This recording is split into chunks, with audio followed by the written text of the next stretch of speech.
प्रहार जनशक्ती पक्ष शेतकरी संघटनेच्या वतीने आज आपण जिल्हाधिकारी कार्यालयावर मोर्चा काढण्यात आला होता। पोलीस प्रशासनाने मध्यस्थी केली, त्यामुळे इकडं पूनम गेटकडे हा मोर्चा वळवण्यात आला।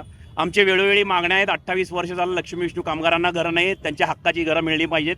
पंतप्रधान आवास योजनेतून अनेकांना घरं मिळाली, पण लक्ष्मी विष्णू कामगारांचा कुणीही विचार केलेला नाही, ही एक मागणी आहे। त्याच्यानंतर अचानकपणे माझ्यावर 2 कोटी रुपयाचा खंडणीचा गुन्हा जो दाखल केलेला आहे, तो गुन्हा बेबुनियाद आहे। जवळजवळ 6 महिन्यापासून या संबंधित गोष्टीसाठी आरोग्य अधिकाऱ्याच्या विरोधात माझं आंदोलन चालू होतं। त्या ठिकाणी राखी माने येऊन बसली, ती त्यांची म्हणजे त्यात माझा काही दोष नाहीये। मी त्या खुर्चीच्या विरोधात आंदोलन करत होतो, बायोमेडिकल वेस्टेज एसएस कंपनीच्या विरोधात आंदोलन करत होतो। जोलापूरकरांच्या आरोग्याशी खेळणाऱ्या अशा अधिकाऱ्यांनी जाणून बुजून माझ्यावर गुन्हा दाखल केला आणि त्या गुन्ह्याचा निषेध म्हणून आज आम्ही हा मोर्चा काढलेला आहे।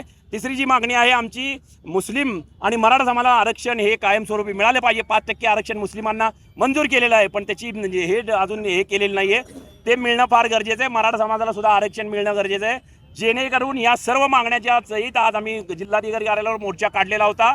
पण पोलिसांनी मध्यस्थी केल्यामुळं हा मोर्चा म्हणजे तात्पुरता आपण आता थोड्या वेळात स्थगित करणार आहोत। यापुढे आम्ही आक्रमकपणे मुख्यमंत्र्यांच्या घरावर अचानकपणे हजारो कार्यकर्त्यांसह आंदोलन केल्याशिवाय राहणार नाही। धन्यवाद।